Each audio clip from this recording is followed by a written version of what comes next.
여호와여, 이제 내가 주께서 주신 토지 소산의 만물을 가져왔나이다 하고 너는 그것을 내 하나님 여호와 앞에 두고 내 하나님 여호와 앞에 경배할 것이며 내 하나님 여호와께서 너와 내 집에 주신 모든 복으로 말미암아 너는 레위인과 너희 가운데 거류하는 객과 함께 즐거워할지니라.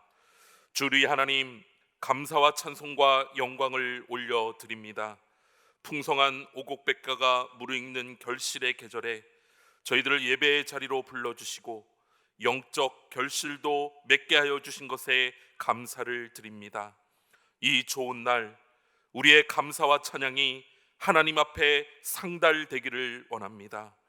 주님의 빛난 얼굴을 우리에게 비추어 주셔서 우리 심령에 아름다운 성령의 열매들이 맺히게 하여 주옵소서. 이번 주에는 우리 민족 고유의 명절인 추석도 있사오니 예배하는 우리의 중심에 걱정과 근심과 흑암이 다 물러가게 하시고 기쁨과 은혜와 사랑이 더욱 풍성하게 넘쳐나기를 원하오며 예수님의 이름으로 기원하옵나이다. 아멘.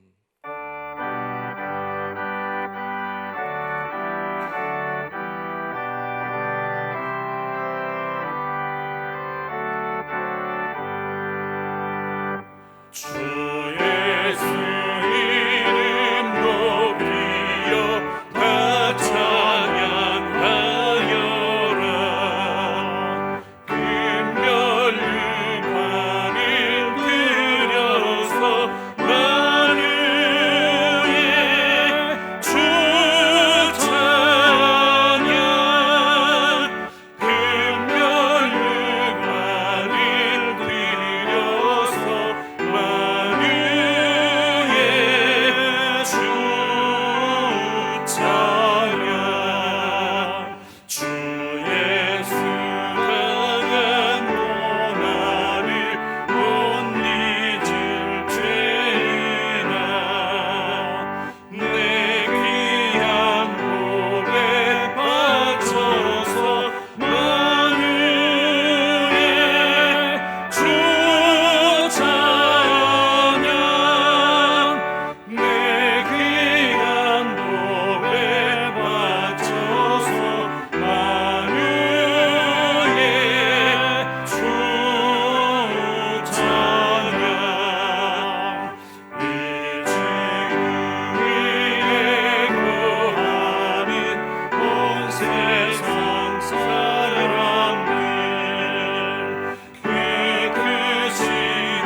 하나님은 통회하는 마음으로 나오는 사람들을 물리치지 않으십니다.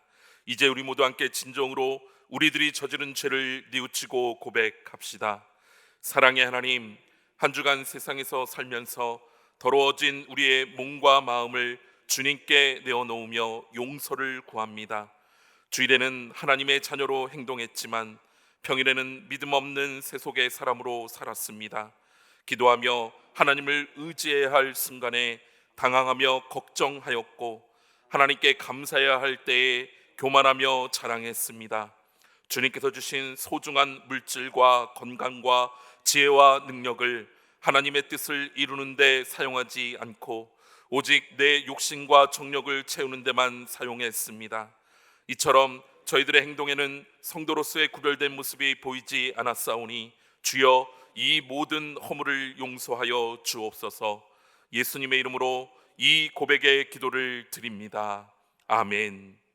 이에 여자에게 이르시되 내 죄 사함을 받았느니라. 내 백성이여 내 율법을 들으며 내 입의 말에 귀를 기울일지어다.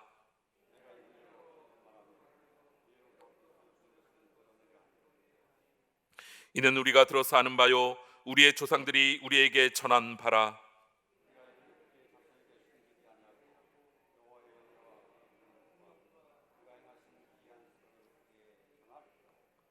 옛적에 하나님이 애굽 땅 소안에 들여서 기이한 일을 그들의 조상들의 목전에서 행하였을 때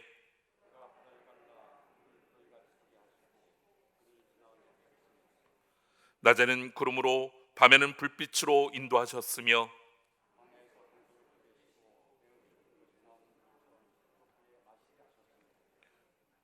또 바위에서 시내를 내사 물이 강같이 흐르게 하셨으나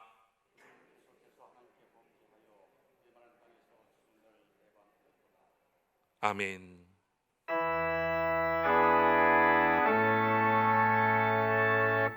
성부 성자와 성령 찬송과 영광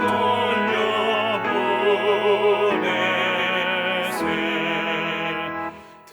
태초로 지금까지 또 영원 늙음도록 성삼위께 영광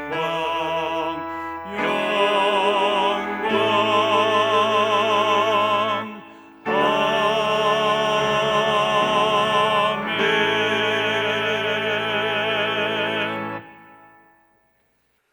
항상 기뻐하라. 쉬지 말고 기도하라. 범사에 감사하라. 이것이 그리스도 예수 안에서 너희를 향하신 하나님의 뜻이니라. 말씀으로 천지를 창조하시고 저희를 은혜로 인도하시는 하나님 아버지 감사합니다. 이 세상에 많고 많은 사람들 중에 저희를 주의 자녀로 택하시고 눈동자같이 늘 보호해 주시니 감사합니다. 특별히 오늘도 주의 거룩한 성의를 맞이하여 존귀하신 하나님께 예배드릴 수 있게 인도하심을 감사드립니다. 전능하신 하나님 아버지, 온 세상이 지금 코로나19로 신음하고 있습니다. 코로나 바이러스를 성령의 권능으로 차단시켜 주시고 회복시켜 주옵소서. 코로나19가 종식되어 교회의 모든 예배가 정상적으로 이루어지게 하옵소서. 코로나 바이러스로부터 교회들을 안전으로 지켜 주옵소서. 사랑의 하나님, 아직도 주님을 알지 못하고 제 속에서 신음하는 저희들의 이웃과 형제들을 위해 기도합니다. 그들을 긍휼히 여기시고 주님께서 복음의 빛을 비춰 주옵소서. 예수를 믿고 구원받고 영생을 얻게 하옵소서. 특별히 이 시간 노년교회의 예배를 위해서 기도합니다. 코로나19로 인해서 부득이하게 유튜브로 병행하여 예배를 드리고 있지만 그럼에도 불구하고 모든 성도들이 예배를 통하여 하나님의 임재하심을 체험하게 하옵소서. 예수님을 통하여 새 힘을 얻게 하옵소서. 사랑의 주님, 이 시간 우리의 자녀들을 위해 기도합니다. 외국 유학으로, 군복무로, 또 학교에서, 직장에서 우리의 자녀들이 맡겨진 사명에 최선을 다할 수 있도록 인도해 주시고 주님의 귀한 믿음의 일꾼으로 성장하게 하옵소서. 주님을 기쁘게 하는 자녀가 되게 하옵소서. 치유의 하나님, 질병 중에 있는 형제 자매들을 위해 기도합니다. 특별히 암으로 투병 중이며 치료 중에 있는 권사님, 집사님, 성도님들을 주님께서 안수하여 주셔서 주님의 보혈의 능력으로 치유되게 하옵소서. 그리하여 건강함을 주시고 새 힘을 얻게 하옵소서. 사랑의 하나님, 특별히 며칠이 있으면 추석입니다. 즐겁고 행복하고 은혜로운 추석 명절로 인도하여 주옵소서. 고향을 오고 갈 때마다 안전 운행으로 인도하여 주옵소서. 특별히 지금 코로나 바이러스 때문에 저희들이 이번 추석에 친지들을 만나는 것을 염려하며 거리 두기를 강조하고 있는데 하나님께서 인도하여 주셔서 코로나로부터 안전한 추석으로 인도하여 주옵소서. 노년교회를 사랑하시는 하나님 아버지, 노년교회를 지금까지 사랑해 주시고 은혜로 인도하여 주심을 감사드립니다. 늘 성령 충만한 교회, 기도 충만한 교회, 말씀 충만한 교회, 사랑 충만한 교회가 되게 하옵소서. 모든 성도들이 서로 협력하여 선을 이루어가는 교회, 모이기에 힘쓰는 교회가 되게 하옵소서. 사랑의 하나님, 또한 캄보디아에서 선교로 애쓰시는 유철희 선교사님과 노년 포첸통 감리교회를 축복하옵소서. 늘 지치지 않게 하시고 새 힘을 주셔서 능히 감당할 수 있게 하옵소서. 교회의 영적 지도자로 세우신 담임 목사님을 축복하시고 영육간에 강건케 하옵소서. 늘 건강으로 인도해 주시고 은혜 충만케 하옵소서. 오늘도 주의 말씀 들고 단위에 쓰셨사오니 담임 목사님을 성령으로 붙드시고 권세 있는 말씀으로 인도하여 주셔서 성령 충만하게 하옵소서. 목사님께서 전해주시는 말씀으로 주님께 더욱 가까이 가는 시간이 되게 하옵소서. 하나님 감사합니다. 예수님의 이름으로 기도하옵나이다. 아멘.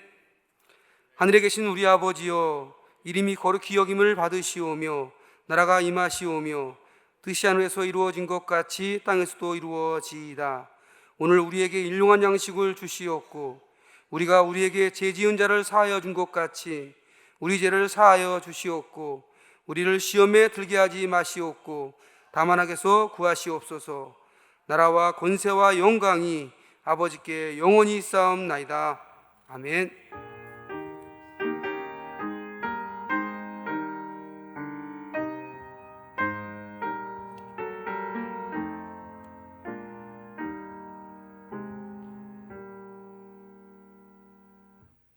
오늘 이 시간을 읽으시는 하나님 말씀은 빌립보서 2장 1절에서 13절까지의 말씀입니다. 빌립보서 2장 1절에서 13절까지의 말씀입니다. 신약성경 319쪽에 있습니다. 그러므로 그리스도 안에 무슨 권면이나 사랑의 무슨 위로나 성령의 무슨 교제나 긍휼이나 자비가 있거든 마음을 같이하여 같은 사랑을 가지고 뜻을 합하며 한 마음을 품어 아무 일에든지 다툼이나 허영으로 하지 말고 오직 겸손한 마음으로 각각 자기보다 남을 낮게 여기고 각각 자기 일을 돌볼 뿐더러 또한 각각 다른 사람들의 일을 돌보아 나의 기쁨을 충만하게 하라. 너희 안에 이 마음을 품으라. 곧 그리스도 예수의 마음이니 그는 근본 하나님의 본체시나 하나님과 동등됨을 취할 것으로 여기지 아니하시고 오히려 자기를 비워 종의 형체를 가지사 사람들과 같이 되셨고 사람의 모양으로 나타나사 자기를 낮추시고 죽기까지 복종하셨으니 곧 십자가의 죽으심이라. 이러므로 하나님이 그를 지극히 높여 모든 이름 위에 뛰어난 이름을 주사 하늘에 있는 자들과 땅에 있는 자들과 땅 아래에 있는 자들로 모든 무릎을 예수의 이름에 꿇게 하시고 모든 입으로 예수 그리스도를 주라 시인하여 하나님 아버지께 영광을 돌리게 하셨느니라. 그러므로 나의 사랑하는 자들아, 너희가 나 있을 때뿐 아니라 더욱 지금 나 없을 때에도 항상 복종하여 두렵고 떨림으로 너희 구원을 이루라. 너희 안에서 행하시는 이는 하나님이시니 자기의 기쁘신 뜻을 위하여 너희에게 소원을 두고 행하게 하시나니. 아멘.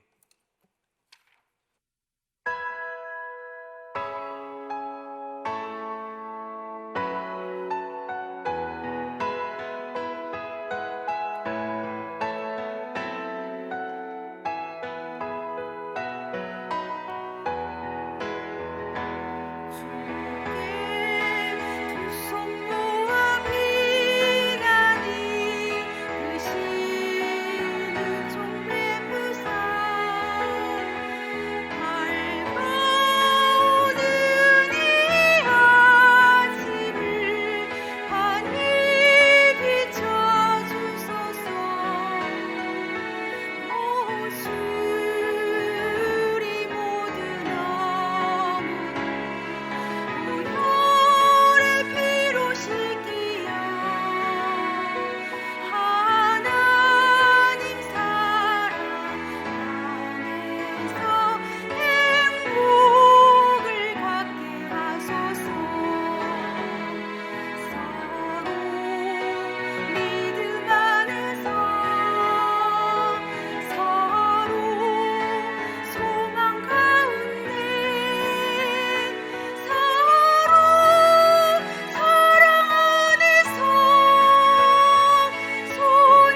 할렐루야. 오늘도 우리 하나님이 주신 은혜의 풍성함이 예배당에 나와 또 여러 가지 사정 때문에 가정에서 예배드리는 모든 성도들께 충만하시기를 주님의 이름으로 축원합니다. 고대 히랍의 연무장에는 뛰어난 무사들의 이 경기 모습을 그린 커다란 그림을 붙여놓고 그 아래에 이런 문구를 적어 놓았다고 그럽니다. 주목하라, 모방하라, 반복하라. 여러분, 이 세 마디의 말은 영적인 훈련을 통하여 진정한 십자가의 군병이 되기를 원하는 우리 역시 마음에 새겨들어야 될 그런 말입니다. 주목해야 됩니다. 누구를 주목해야 됩니까? 예수님을 주목해야 됩니다. 믿음의 주요, 우리를 온전하게 하시는 예수님을 주목해야 됩니다. 둘째로 모방해야 됩니다. 무엇을 모방해야 됩니까? 예수님의 그 섬김의 삶, 그 사랑의 봉사를 모방해야 됩니다. 마지막으로 반복해야 됩니다. 그 예수님을 본받으려고 하는 삶의 노력을 거듭거듭 반복해야만 됩니다. 그럴 때 우리는 예수 그리스도의 거룩한 모습을 닮아갈 수 있습니다. 예수님을 닮아 거룩하게 된 것, 이것을 신학적인 용어로 성화라 이렇게 얘기합니다. 오늘 본문 12절에 보면 사도 바울이 너의 구원을 이루라 이런 말을 하고 있는데, 이 말이 바로 방금 얘기한 성화를 얘기한 것입니다. 너의 구원을 이루라. 그리스도는 날마다 성화의 삶을 살아가야 한다는 얘기입니다. 여러분, 바울이 너의 구원을 이루라 그랬는데 이 말 그냥 우리가 언뜻 보면은 참 오해하기 쉬운 그런 말입니다. 문맥을 제대로 살펴보지 않은 채 야, 바울이 자기 스스로 구원을 이룰 수 있어? 이걸 얘기하는 건가? 이렇게 오해할 수가 있습니다. 그러나 여러분, 이 구절은 구원을 얻기 위해서 내가 열심히 노력해야 된다, 이게 흔히 말하는 공로 구원이죠. 공로 구원을 얘기하는 것이 아닙니다. 이런 본문을 자세히 보면은 구원을 얻으라 이렇게 말하는 것이 아니라 구원을 이루라 이렇게 말하고 있는 것을 보게 됩니다. 이것을 영어로 보면 이해하기가 쉽습니다. 구원을 이룬다고 할 때는 영어로 working out your salvation 이렇게 됩니다. 구원을 계속 만들어간다 이런 얘기죠. 반면에 구원을 얻으라 그러면 working for your salvation, 네가 구원받기 위해서 열심히 노력해라 이런 뜻이 됩니다. for가 되면 안 되죠. 구원은 우리가 행위로 얻는 것이 아닙니다. 믿음으로 받는 것입니다. 그렇기 때문에 바울은 구원을 얻으라 얘기한 것이 아니라 구원을 이루라 이렇게 말하고 있는 것입니다. 이루라, 이 말 원래 뜻을 보면은 무엇을 철저하게 마무리 짓다, 무엇을 완성시키다, 무엇을 발전시키다 이런 뜻을 갖고 있습니다. 그렇기 때문에 물론 우리가 예수 그리스도를 믿음으로 말미암아 이미 구원을 받았습니다. 거기에서 끝난 것이 아니라 믿음으로 받은 이 구원을 계속적으로 발전시켜서 그리스도인의 완전에 이르도록 해야 된다, 그런 얘기입니다. 바로 그리스도인의 완전, 예수님의 거룩한 성품을 본받는 것을 얘기합니다. 그래서 이것을 다른 말로 성화 이렇게 얘기한 것입니다. 베드로전서 2장 2절이면 베드로는 이렇게 말합니다. 갓난 아이들 같이 순전하고 신령한 젖을 사모하라. 이는 그로 말미암아 너희로 구원에 이르도록 자라게 하려 함이라. 베드로도 구원에 이르도록 계속 자라가야 된다고 얘기하고 있습니다. 한번 내가 예수 믿음으로 구원받았다, 끝나는 것이 아닙니다. 계속 자라가야 됩니다. 이 구원을 말할 때 또 영어로 이런 말을 얘기하기도 합니다. already, but not yet. 좀 어려운 얘기인데 이런 얘기입니다. already란 말은 이미란 뜻이잖아요.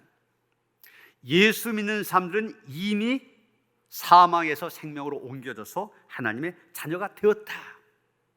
이미 우리는 구원 받았습니다. 하나님의 자녀가 되었습니다.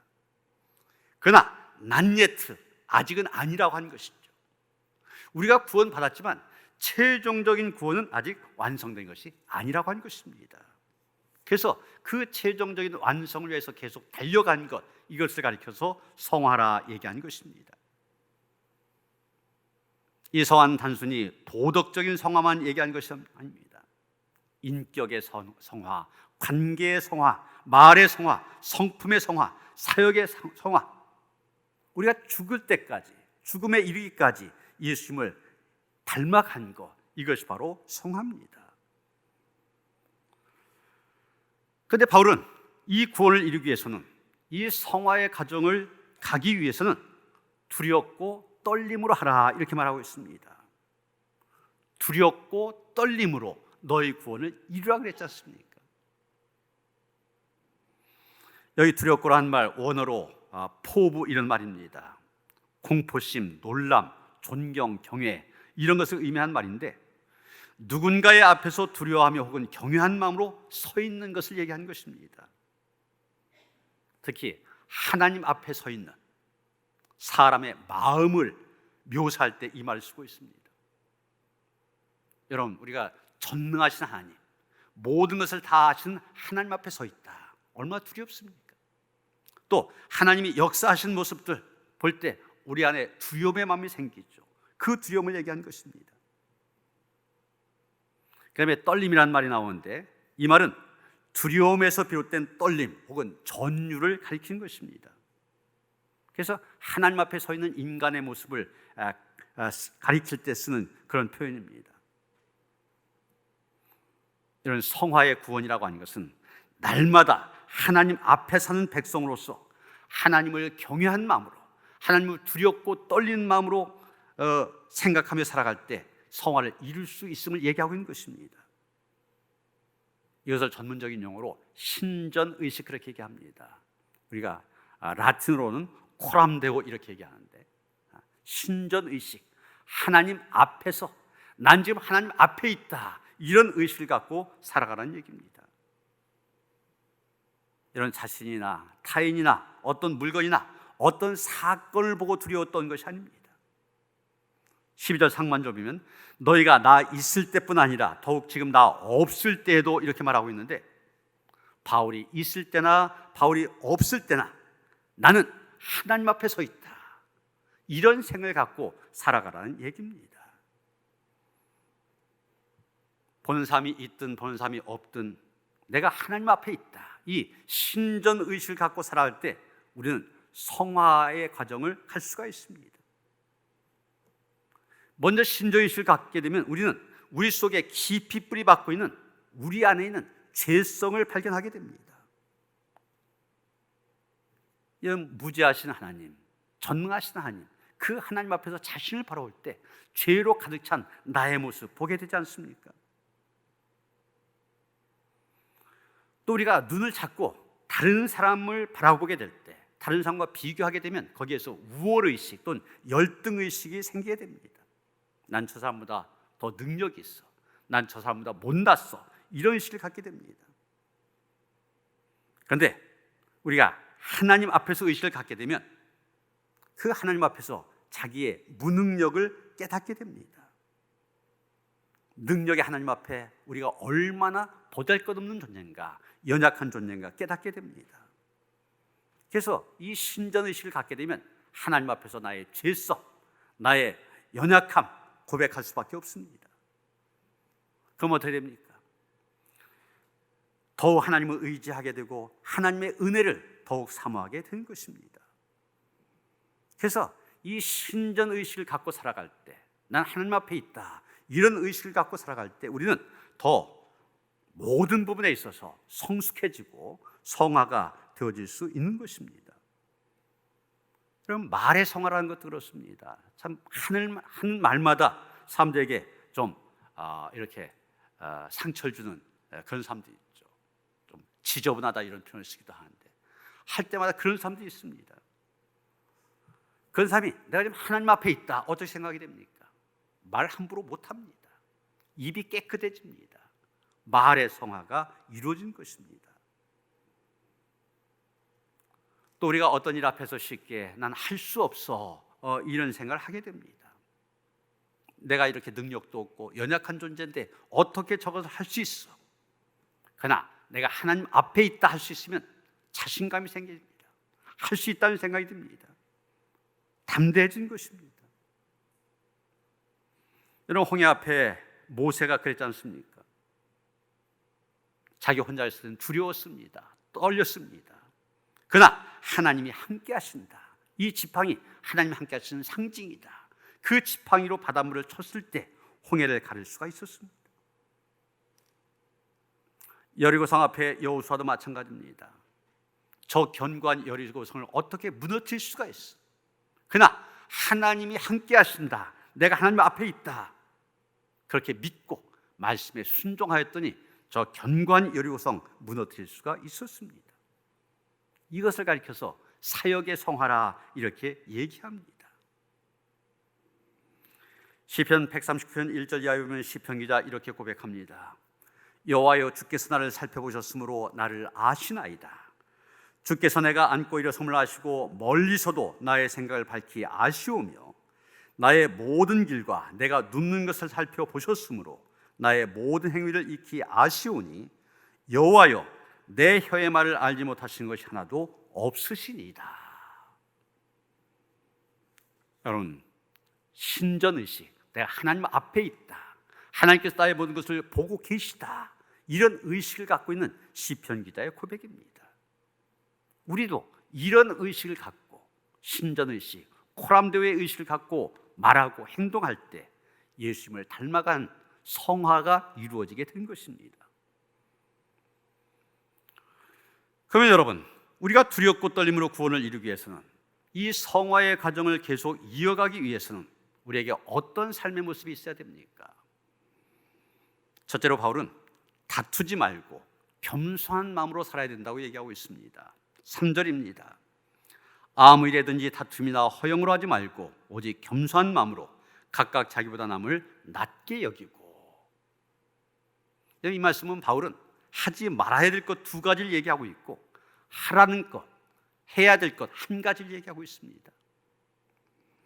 하지 말아야 될 것, 그것은 허영과 다툼입니다. 다툼과 허영. 반면에 해야 되는 것, 자기보다 남을 낮게 여긴 것입니다. 먼저 바울은 아무 일이든지 다툼으로 하지 말라고 얘기하고 있습니다. 여러분, 바울이 왜 이 말을 하겠습니까? 지금 이 빌립보서 아닙니까? 빌립보 교회에 보낸 편지. 여기서 다툼에 대해서 언급한다는 얘기는 빌립보 교회 안에 다툼이 있었다는 얘기입니다. 실제로 빌립보서 4장 2절에 보면 내가 유오디아를 권하고 순두개를 권하노니 주 안에서 같은 마음을 품으라 이렇게 말하고 있습니다. 바울이 2 사람을 언급하며 같은 마음을 품으라고 했어요. 이 얘기는 2 사람이 같은 마음이 아니라는 얘기죠. 다투고 있다는 얘기입니다. 이 순두개와 유오디아 어떤 사람입니까? 요즘 말로 하면 우리 교회 여선교회 회장이나 지역장, 이런 여성 지도자들입니다. 빌립보 교회에서 중심적인 사역을 감당하는 그런 여인들이었습니다. 그런데 이 2 사이에 갈등이 생긴 겁니다. 그 갈등이 다툼으로 이어진 것입니다. 여러분, 이게 얼마나 심각한 문제인지 이런 일이 우리 교회 안에서 일어났다고 한번 생각해 보세요. 우리 교회 지도자들 마음이 같지 않다 보니 사사건건 대립합니다. 서로가 경쟁합니다. 서로를 공격합니다. 그 다음 큰 소리 나오게 되고, 이런 소리들이 교회를 넘어서서 세상 사람들까지 들리게 됩니다. 좋지 않은 사문이 동네에 퍼지게 되고 교회 공동체에 심각한 악영향을 끼치게 되고 결국 교회가 괴르스의 사명을 감당하지 못하게 됩니다. 바로 이런 다툼이 빌립보 교회에 있었던 겁니다. 여기 다툼이라는 말, 앤닙이라고 하는 영어 성경에 보면 경쟁심이라는 말로 번역하고 있습니다. 맞는 것 같아요. 여러분, 유오디아나 순두개나 다 좋은 지도자들입니다. 그래도 교회에서 지도자의 반열에 올랐다. 그렇다면 믿음이 좋을 거 아닙니까? 헌신도 많이 할 거고 봉사도 많이 할 거고 리더십도 있을 것이고, 그러니까 최고 지도자들이 됐겠죠. 그런데 문제는 무엇입니까? 서로가 경쟁한 것입니다. 내가 믿음이 더 좋다, 내가 공로를 더 많이 세웠다, 내가 더 많이 헌신했다, 내가 더 많이 봉사했다. 서로 비교하는 겁니다. 경쟁하는 것입니다. 그래서 자기를 드러나게 하려고 하고 자기를 높이려고 합니다. 누가복음 22장 24절 이하에 보면은 예수님의 제자들에게도 그런 일이 있었습니다. 3년 동안이나 예수님을 따라다녔던 제자들 아닙니까? 근데 그 제자들이 어떻게 됐습니까? 예수님 이제 메시아가 되셔서 왕좌에 오면은 우리가 좌의정 우의정 해먹자. 서로가 자기를 높이며 자기가 으뜸이 되려고 했습니다. 그랬더니 그 제자들 사이에 다툼이 일어났다고 그랬어요. 경쟁하게 될 때 다툼이 일어나는 것입니다. 물론 우리가 사는 사회에 건강한 의미에서의 경쟁이라고 하는 것은 필요한 것입니다. 요즘 고시의 계절 아닙니까?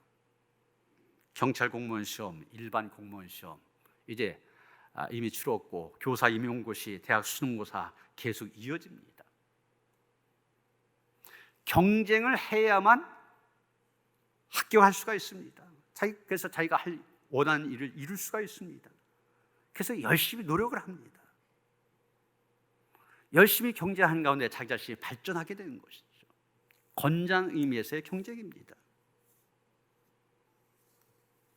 이런 백로라고 하는 새가 있는데, 이 백로들은 알에서 부화가 된 다음 곧바로 치열한 생존 경쟁을 시작한다고 합니다. 여러분 지금 어미 백로가 있고 새끼 백로가 있지 않습니까? 이 새끼 백로들은 알에서 깨나자마자 상대를 둥지 바깥으로 밀어내기 위해서 힘겨루기를 한다고 그래요. 어미가 벌레를 물어오면 새끼들은 입을 쩍쩍 벌리고 둥지 바깥으로 목을 내밉니다. 그러면 어미는 가장 적극적인 자세를 보이는 새끼에게 그 먹이를 준다는 거예요. 어미의 먹이를 받아먹지 못한 백로들은 정상적으로 성장하지 못하게 되고 점점 허약해지게 됩니다. 그런데 어미는 이 피비린내 나는 그 생존 경쟁을 전혀 말리려고 하지 않는다는 겁니다. 왜 그러냐?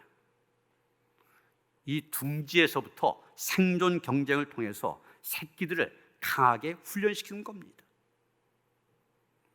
어미는 새끼들에게 나약하고 소극적인 자세를 갖고는 살아남지 못한다고 하는 것을 교육시키는 것입니다. 그래서 백로는 그 둥지 안에 경쟁에서 승리한 새끼들을 바깥에다가 자연에다 내어놓는다고 하는 것이죠. 이외에도 경쟁이라고 하는 것 긍정적인 의미를 갖고 있습니다. 어떤 사람들은 이 경쟁이 삶의 의욕을 불러일으킨다 그렇게 말하기도 합니다. 그래서 경쟁이란 좋은 것이다. 물론 그럴 수 있습니다. 그런데 문제는 어떤 값을 치르고서라도 꼭 이 경쟁에서 이 싸움에서 이겨야 된다, 이런 경쟁 심리가 사람의 인간성을 파괴하게 된다는 것입니다. 지나친 경쟁이 오히려 삶의 의욕을 파괴하고 파멸의 길로 빠지게 하는 원인이 될 수 있다는 겁니다. 여러분 우리나라 교육이 너무 이 대입에 치우친 교육이기 때문에 경쟁이 굉장히 심합니다. 그러다 보니까 어떻게 돼요? 수능고사가 끝난 다음에 대입이 끝난 다음에 심지어는 아파트에서 떨어지는 그런 아이들이 있습니다. 지나친 경쟁이 이런 결과를 가져온 것입니다.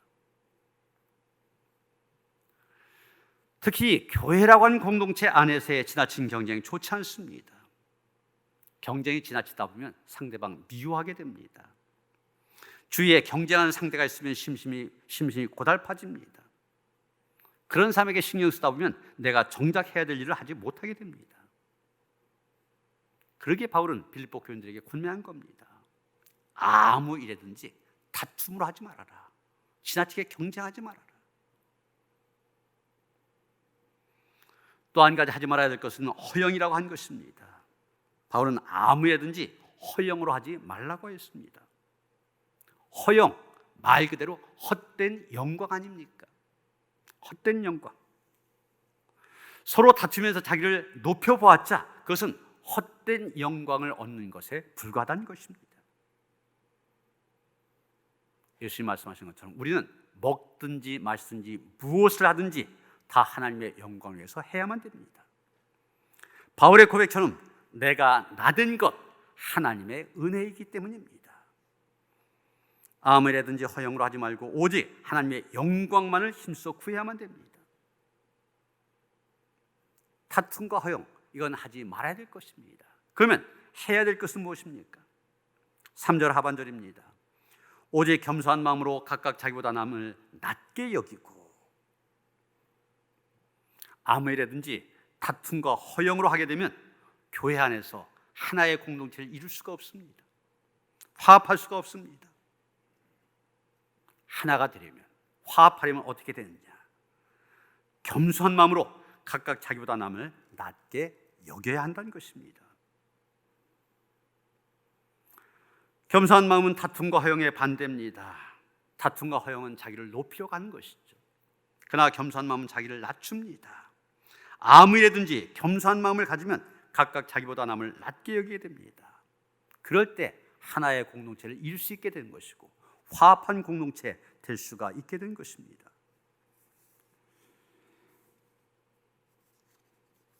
이런 가정생활도 그렇습니다. 그럼 이 부모들이 엄마나 아빠나 자녀들 앞에서 참 말 조심해야 됩니다. 그런데 어떻게 말합니까? 이놈아, 너희 엄마를 닮아서 그렇게도 공부 못하냐? 그럽니다. 또, 야 이 녀석아, 네 아버지 닮아서 행동이 그 모양이냐? 그럽니다. 그럼 그런 말 듣는 자녀들 속으로 뭐라고 대꾸하는지 아십니까?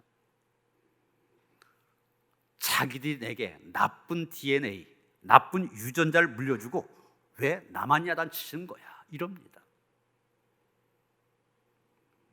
생각과 태도가 바뀌어져야 됩니다. 너는 엄마를 닮아서 성품이 참 좋구나. 너는 아빠를 닮아서 정말 머리가 명석하구나. 이렇게 얘기하면 아이들 같은 생각을 갖게 될 겁니다. 우리 엄마 아빠 정말 훌륭한 분이야. 이런 가정 서로 화목하며 절로 하나가 되어질 것입니다. 여기 보면 바울은 아무 일이든지 이렇게 말하고 있습니다. 무슨 얘기입니까? 교회 일만이 아닙니다. 직장 일이든지 가정 일이든지 나라 일이든지 모든 것을 얘기하는 것입니다. 그 모든 일에 남을 낮게 여기라. 남을 낮게 여긴다고 하는 것 계속해서 존경한다는 것입니다.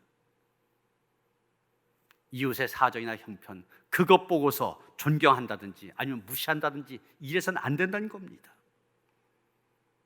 모든 사람 하나님의 형상대로 지음받은 귀한 존재다. 하나하나가 귀한 영혼이다. 그렇기 때문에 존경하는 것입니다. 두 번째로 우리는 우리의 구원을 이루어가기 위해서 각각 자기 일을 돌아볼 뿐더러 또한 각각 다른 사람들의 일을 돌아볼 수 있어야만 됩니다. 여기 돌아본다는 말 헬라어로 스코푼테스 이런 말인데 목표를 바라본다 이런 뜻을 갖고 있습니다. 그런데 먼저 자기의 일을 바라봐야 됩니다. 그 다음에 다른 사람의 일을 돌봐야 됩니다. 먼저 각각 자기 일을 돌볼 뿐더러 그랬지 않습니까? 가만히 보면은 자기 일에 충실하지 못한 사람들이 남의 일에 대해서 불평한다든지 비난한다든지 그런 경향이 있는 것을 보게 됩니다. 교회 안에서 그렇습니다. 먼저 자기 일을 돌보면서 자기가 맡은 일에 충성해야 됩니다.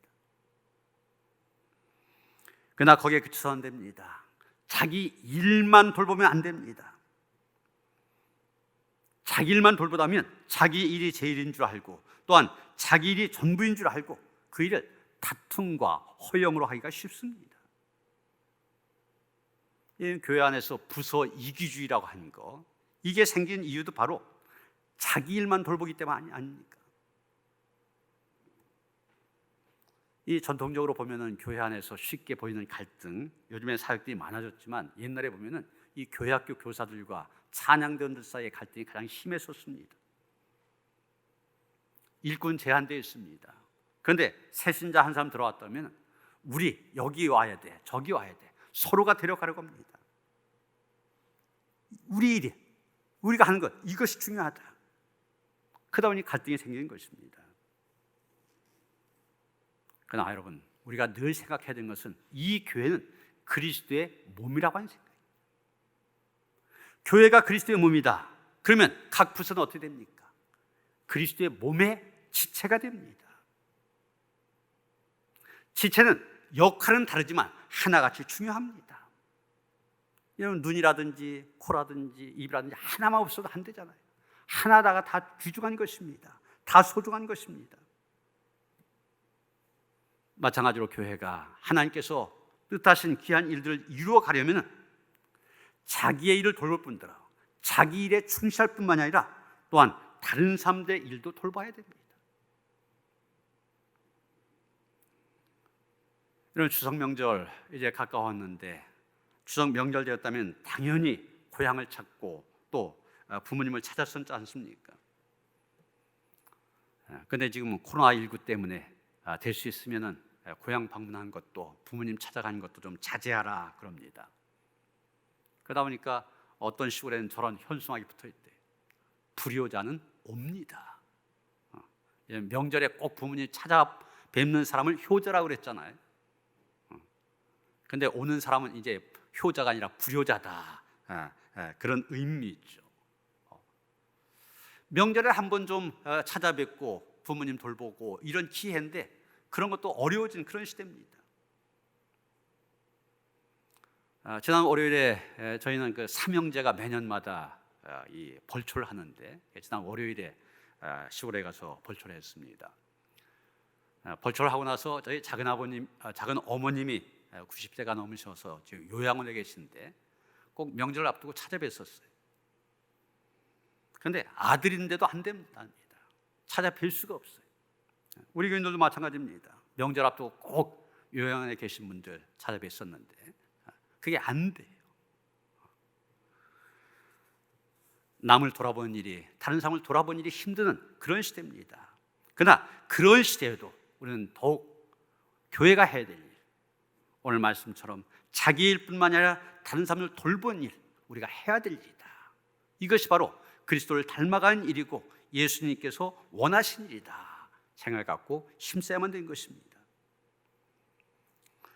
세 번째, 우리는 우리의 구원을 이루어가기 위해서 예수의 마음을 품고 살아야 됩니다. 5절에 보시면 너희 안에 이 마음을 품으라 곧 그리스도 예수의 마음이니 이렇게 말하고 있습니다. 여기 마음을 품으라는 말, 원어로 푸오로 네오 이런 말인데 그 뜻을 보면은 관심을 가지다, 생각하다, 어떤 것에 마음을 두다, 이런 말에서 이 말이 나왔다고 합니다. 그래서 이 5절 말씀을 이 어원에 따라 해석하면 이렇게 됩니다. 예수님 바라보신 곳 나도 바라보고, 예수님 관심 가지시는 곳에 나도 관심 가지고, 예수님처럼 생각하고 예수님의 마음이 내 마음이 되도록 해라, 이런 얘기입니다. 우리의 마음에 이런 관심, 이런 생각, 이런 마음이 있어야만 됩니다. 그런데 예수님의 마음을 품으라 그랬는데 예수님의 마음을 품으려면 예수님이 누군지를 알아야만 됐죠. 예수님 어떤 분이십니까? 예수님 어떻게 사셨습니까? 오늘 본문 6절부터 8절까지가 그 대답입니다. 그는 근본 하나님의 본체신 하나님과 동등됨을 취할 것으로 여기지 아니하시고 오히려 자기를 비워 종의 형체를 가지사 사람들과 같이 되셨고 사람의 모양으로 나타나사 자기를 낮추시고 죽기까지 복종하셨으니 곧 십자가에 죽으심이라. 예수님 어떤 분이라고 했습니까? 하나님과 동등하신 분이라고 했습니다. 다시 말해서 예수님 이퀄 하나님이라는 얘기입니다. 예수님이 바로 하나님 자신이십니다. 예수님 하나님만큼 높으십니다. 그런데 그 예수님 어떻게 하셨습니까? 자신을 하나님과 동등된 자리에 있게 하지 아니하시고 자기를 낮춰서 사람의 모습을 입고 이 땅에 오셨다고 했습니다. 그리고 종의 모습을 가지셨다고 했습니다. 정말 예수님이 종의 모습으로 제자들의 발을 씻기셨지 않습니까? 자기가 앉아야 될 자리에 제자들을 앉히시고 오히려 허리를 굽혀 그들의 발을 씻겨주셨습니다. 또한 자기의 목숨 많은 사람들의 대속물로 내놓으셨습니다. 예수님 하나님의 신분으로 마땅히 누려야 될 권리와 영광, 특권이 있었는데 그것을 다 포기하시고 자신을 낮추셨습니다. 바울은 우리에게 예수 그리스도의 이런 겸손한 마음을 품으라고 얘기한 것입니다. 우리는 여기에서 진정한 겸손의 의미를 알게 됩니다. 여러분 7절이면 자기를 비웠다 이런 말이 나오는데 영어로 보면 made himself nothing 이렇게 되어 있습니다. nothing, 아무것도 없다. 자기 자신을 없앴다, 완전히 포기했다는 얘기입니다. 예수님 자신은 아무것도 아니란 얘기입니다. 이게 바로 겸손의 모습입니다. 높고 높은 보좌 떠나 낮고 낮은 이 땅에 오셔서 자기 자신을 완전히 비우신 주님, 자기 자신을 완전히 포기하신 주님, 이게 바로 겸손의 모습이라는 얘기입니다. 여러분, 내가 그리스도인이라고 한 것 자신 있게 얘기할 수 있습니까? 예수 그리스도의 이 겸손이 우리에게 있어야만 됩니다. 근데 어떤 분들은 얘기합니다. 목사님, 다른 사람들은 다 교만한데 나만 겸손하게 살면 억울하지 않습니까? 나만 손해보는 거 아닙니까? 그러나 걱정할 필요 없습니다. 베드로전서 5장 6절 보면 베드로 이렇게 말합니다. 그러므로 하나님의 능하신 손 아래에서 겸손하라. 때가 되면 너희를 높이시리라. 우리가 겸손하게 살아가면 반드시 높아집니다. 반대로 높아지면 낮아집니다. 이것이 하늘나라의 원리입니다. 여러분, 본문 9절 10절 이어지는 말씀이 바로 그거 아닙니까? 예수님이 하나님과 인간을 위해 자기를 낮추셨습니다. 그때 하나님께서 그 예수님 지극히 높여서 모든 사람 위에 뛰어나게 하셨습니다. 모든 사람이 그 예수님의 무릎 앞에 무릎을 꿇게 하시고 경배하게 하셨습니다. 여러분, 하나님께서는 낮은 자리에 있는 사람에게 은혜를 주십니다. 하나님의 은혜는 마치 산 위에 쏟아진 비가 낮은 계곡을 향하여 흘러간 것처럼 겸손하게 자기를 낮춘 사람에게 임합니다. 높고 높은 보좌 위에서 낮고 낮은 이 땅에 오셔서 겸손의 모범을 보이신 예수님, 그 예수님의 겸손, 그것을 배우고 본받음으로 우리 모두가 날마다 두렵고 떨림으로 자기의 구원을 이루어가는 그런 성도들 되어주시기를 주님의 이름으로 축원합니다. 하나님, 많은 사람들 가운데 택하셔서 우리로 하여금 예수님 믿게 하시고 구원받은 하나님의 자녀 되어 살게 하시니 감사드립니다. 여기에 만족하지 말게 하시고 우리도 날마다 구원을 이루어가는 삶을 살게 하여 주시옵소서. 그리스도의 완전에 이르기까지 성화에 힘쓰게 하시고 예수님 본받는 삶을 통하여서 하나님께서 높여주신 은혜 가운데 거할 수 있도록 인도하여 주시옵소서. 예수 그리스도 이름 받들어 기도하여 싸움나이다. 아멘.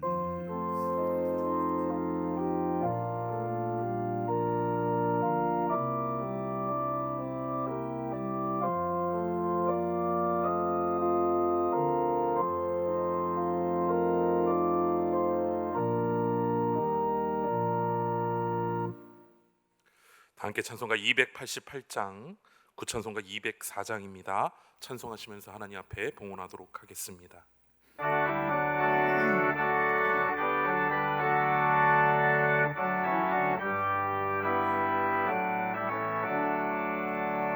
예수를 나의 구주 삼고 성령과 피로써 거듭나니 이 세상에서 내 영혼이 하늘의 영광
고속한 주만 보이도다. 이것이 나의 간증이요 이것이 나의 찬송일세. 나 사는 동안 끊임없이 구주를 찬송하리로다.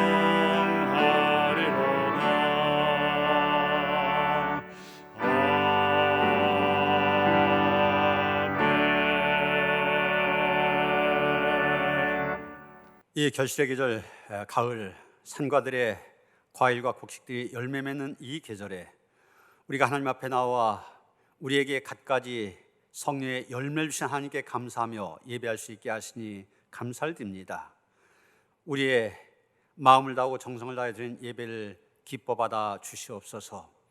이 예배와 함께 정성을 다하여 드리는 믿음으로 드린 예물 기쁘게 받아 주시옵시고, 드린 손길들, 그 가정과 자녀들 생업 하나님께서 축복하여 주셔서 이 어렵고 힘든 시기에도 하나님께 주시는 만복을 감사하며 누리며 살아갈 수 있는 성도들 되게 하여 주시옵소서.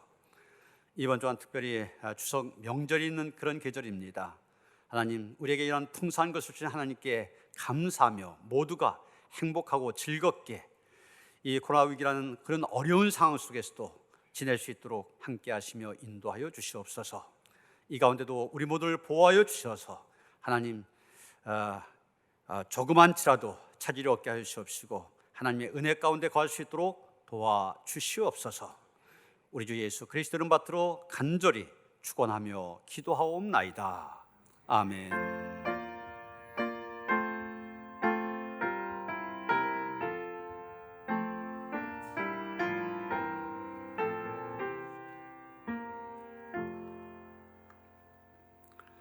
평화 인사를 나누시겠습니다. 주님 주신 평화가 함께 하시기 바랍니다. 서로 인사하시겠습니다. 새가족 소개하겠습니다. 전익수 장로님이 육은자 집사님 인도하셨습니다. 어디 계신가요? 잠깐 일어서실까요? 예, 우리 환야한 노래 함께 부릅니다. 주의 사랑으로 환영합니다. 주의 사랑으로 환영합니다. 형제자매 안에서 주의 영광을 보내 주의 사랑으로 환영합니다. 예, 환영합니다. 새가족실로 안내해 주시기 바랍니다. 우리가 지난주부터 제한된 숫자지만 그래도 교회에서 예배를 드리고 있습니다. 아마 이 상황이 명절이 끝나는 11일 주일까지 특별 방역 주간이기 때문에 이때까지는 계속 이어질 것으로 생각이 되어집니다. 그래서 우리가 1부, 2부, 3부, 4부 이 예배당뿐만이 아니라 2층 소예배실, 지하까지 모든 공간 다 활용해서 예배를 드리기 때문에 이런 교회 나와서 예배드리기 원하시는 분들 마음껏 오셔서 예배를 드릴 수가 있습니다. 이 주일 예배뿐만이 아니라 새벽 기도회 또 수요 예배까지도 여기가 차면은 다른 공간에서 드릴 수 있으니까 얼마든지 오실 수 있습니다. 그래도 교회에 나와서 예배드릴 때 우리에게 은혜가 더 임하는 것 스스로 많이 경험하셨을 텐데 더욱 교회에 나오는 일에 두려움 없이 힘써 주시기를 다시 한번 부탁을 드립니다. 이제 추석 명절인데 교회 모든 예배와 새벽 기도에 그 당일날 새벽 기도에만 모이지 않습니다. 그리고 나머지는 다 모이니까 모이는 일에 힘써 주시고요. 추석 날에는 그 가족끼리 예배를 드릴 터 있는데 이런 요람에 보면 추석 명절에 드리는 예배가 있습니다. 거기에 찬송 또 뭐 성경 구절, 기도, 설교문까지 다 나와 있으니까 그대로 하시면 됩니다. 그래서 추석 날도 예배를 드리시면서 보내시길 바랍니다. 하늘 양식 적극적으로 참여하셔서 하늘 양식 갖고 하는 이 큐티 함께 큐티를 통하여서 말씀을 묵상하는 가운데 은혜를 나눌 수 있도록 해주시고요. 교회학교 예배 계속되어집니다. 또 오늘까지 온라인 가을 성경학교 이어지고 있는데 위에서 많이 기도해 주시길 바랍니다. 예배 마친 후에 기획위원회 모입니다. 장로님들 참석하시고요. 김병진 집사님 병원에 입원하셨습니다. 위에서 기도해 주시길 바랍니다. 김유건 이유리 성도님 이사하셨습니다. 축하드립니다. 김수양 집사님이 선교에 쓰도록 마스크 2,000장을 2,000매 기증해 주셨습니다. 감사를 드립니다. 다 일어나셔서 212장 찬송하시겠습니다.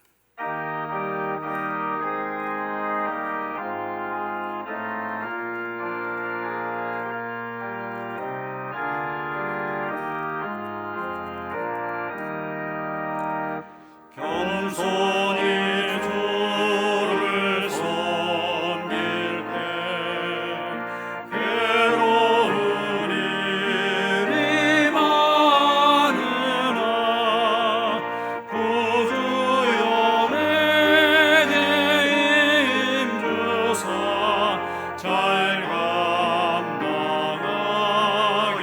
하소서. 인자한 말을 가지고 사람을 감화시키며 갈 길을 잃은 무리를 잘 인도하게 하소서. 구주의 귀한 인내를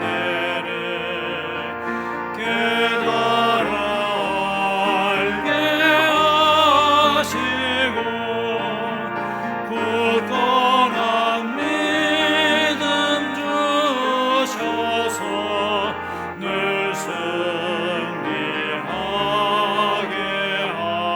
하소서. 장래의 영광 비추사 소망이 되게 하시며 구주와 함께 살면서 참 평강 얻게 하소서.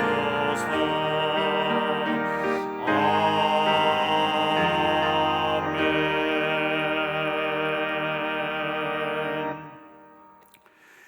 이제는 우리 주 예수 그리스도의 은혜와 하나님 아버지의 그 극진하신 사랑과 성령의 감화감동 역사하심이 예수님을 본받아 거룩한 삶을 살기에 힘쓰는 성화의 노력을 통하여 그리스도의 장성한 분량에 이르기를 원하며 구하는 모든 성도들 가운데 이제로부터 영원토록 함께 하시옵기를 간절히 축원하옵나이다. 아멘.